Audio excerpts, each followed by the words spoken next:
안녕하십니까. 10월 29일 금요일 영국의 소리방송 빅타임입니다.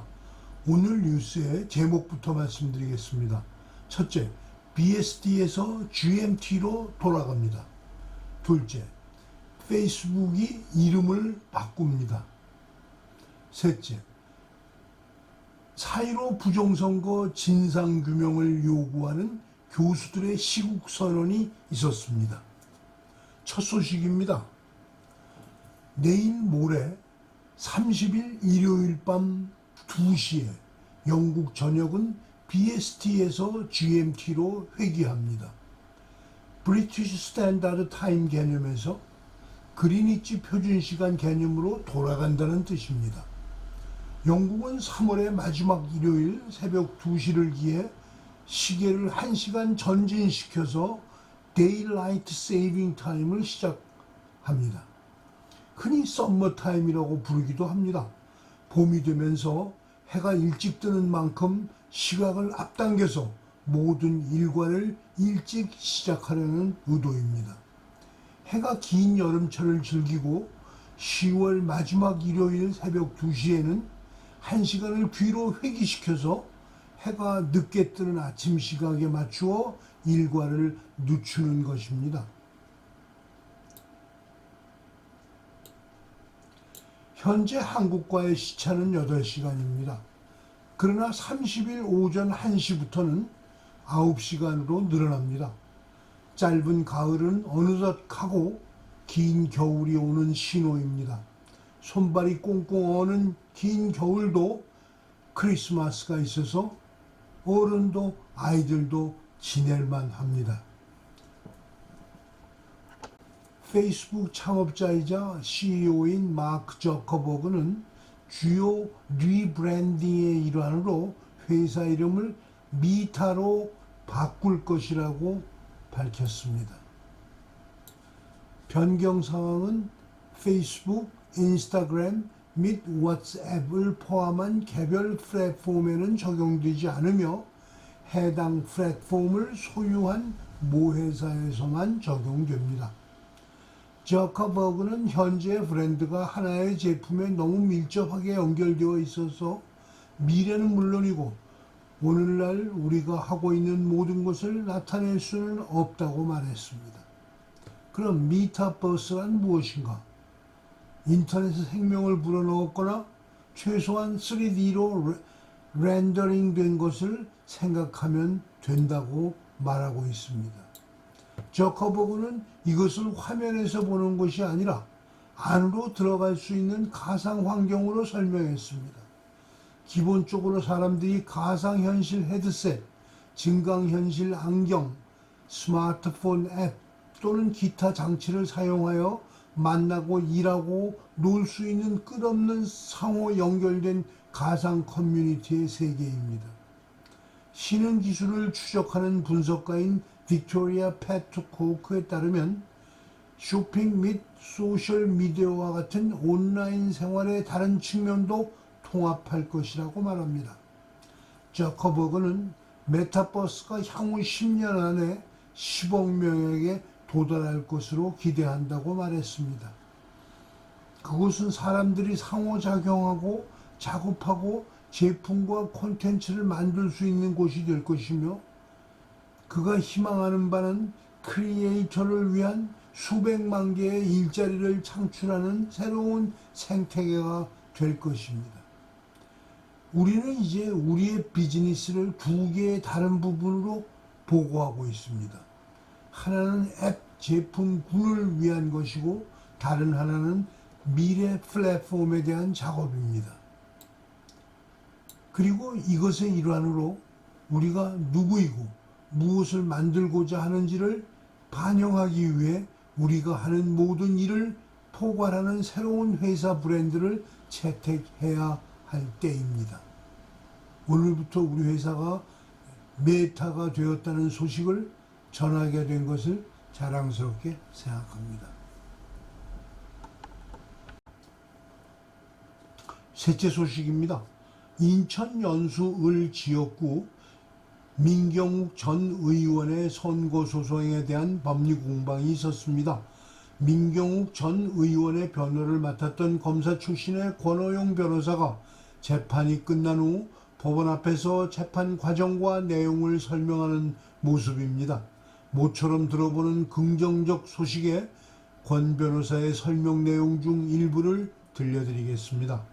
천대엽 대법관님이 상세하게 이렇게 설명을 했고, 그 다음에 원고 측 주장, 피고 측 주장 이렇게 진행이 됐습니다. 원고들은 그동안 선거 무효 사유로서 먼저 사전 투표지에 명백히 법에 위반하는 QR코드를 인쇄한 문제를 지적을 했고, 또 그리고 검증기일에서 발견된 현장에서 전부 다 빳빳한 투표지는 현장에 우리가 촬영한 개표 당시에 4.15 총선 당일날 선거 후에 개표한 개표장에서 찍힌 투표지하고는 완전히 다르다, 실물이 바뀌었다, 이런 주장을 했고요. 그게 동영상까지 딱 이렇게 준비했잖아요. 네네.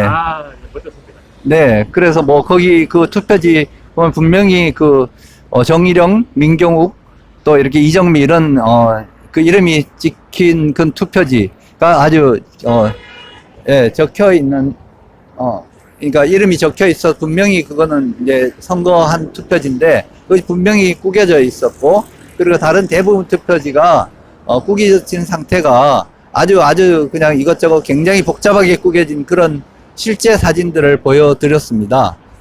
그리고 또 선거 통계가 우리가 처음부터 주장했듯이 이거는 너무 자연계에서는 일어날 수 없는, 특히 사회학 우리 통계학에 의하면 일어날 수 없는, 그러니까 수억이 아니라 수경분의 1, 뭐 이런 정도 확률로 그거는 불가능하다고 봐야 되죠. 그런 확률은 있을 수가 없으니까 그런 걸 이제 가지고 이제 제시를 했고, 그리고 또 감정과 관련해서 지난 검증조서에 여러 가지 법원에서 찍은 거의 투표지 사진들을 거의 다 삭제했다는 이 점들을 지적을 했고, 특히 배춧잎 투표지는 바뀌었다는 이런 이제 의문이 있거든요. 이 부분에 대해서 법원에 이제 답변을 구한 이런 상황입니다.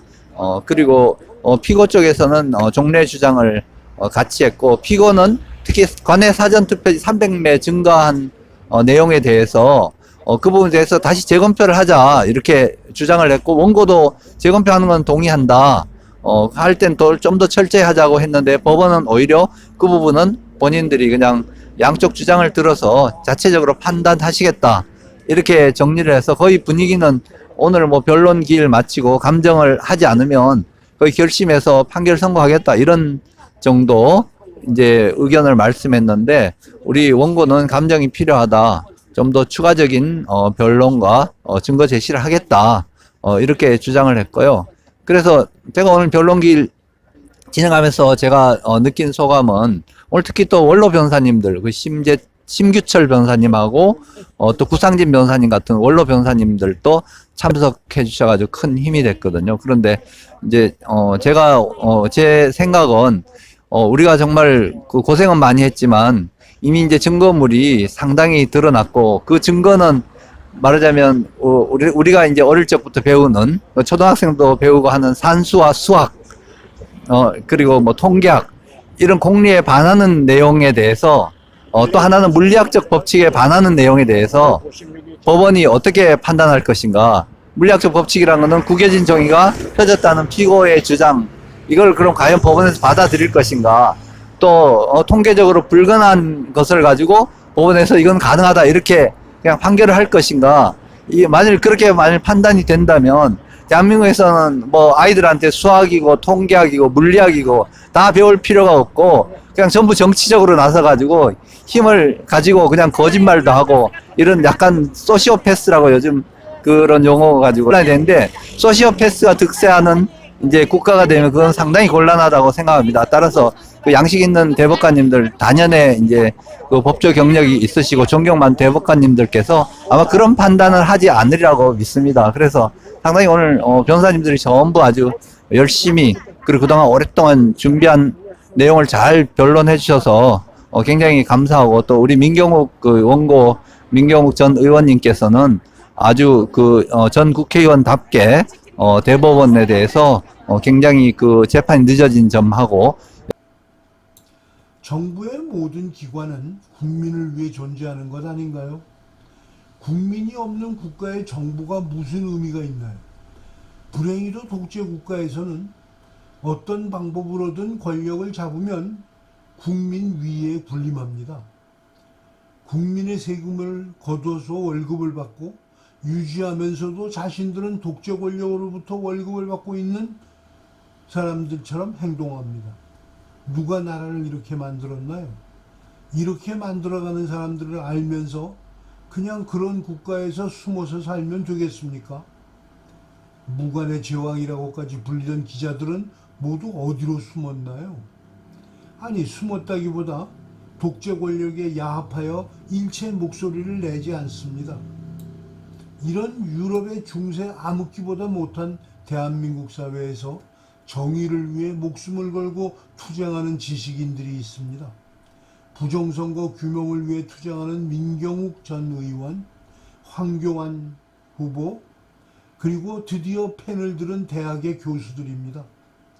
4.15 부정선거 진상규명을 요구하며 관련자들의 사법적 단죄를 요구하는 목소리를 내주신 대학 교수들에게 성원을 보냅니다.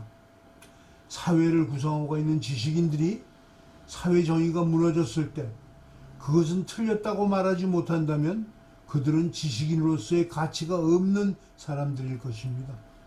이미 김일성 주체 사상에 빨갛게 물든 지 오래된 전교조 교사들에 의해 배운 청소년들에게 사회정의를 기대할 수는 없습니다. 아파트 프리미엄을 쫓아 평생을 살고 있는 복부인과 복동자들에게 사회정의를 기대하지는 않습니다. 비트코인과 주식에 미쳐있는 대학생들에게서 사회정의를 구현하려는 분노를 볼 수가 있겠나요? 요즘 시중에서는 주적의 개념을 잃은 장군들의 사고방식이나 행동양식이 동해 구급 공무원보다도 못하다고 얘기들 합니다. 적을 잃은 그들에게 무슨 정의감이 있겠습니까? 사회정의를 찾는 일에 전혀 무관심한 대통령 후보들이 대통령이 될 수나 있겠습니까? 바야흐로 생업으로 하루가 짧았던 일반 국민들이 사회정의를 찾는 대열에 합류해야만 하는 시간이 되었습니다. 시청해 주셔서 감사합니다. 오늘 방송을 마치겠습니다. 의미 있는 주말 보내시기 바랍니다.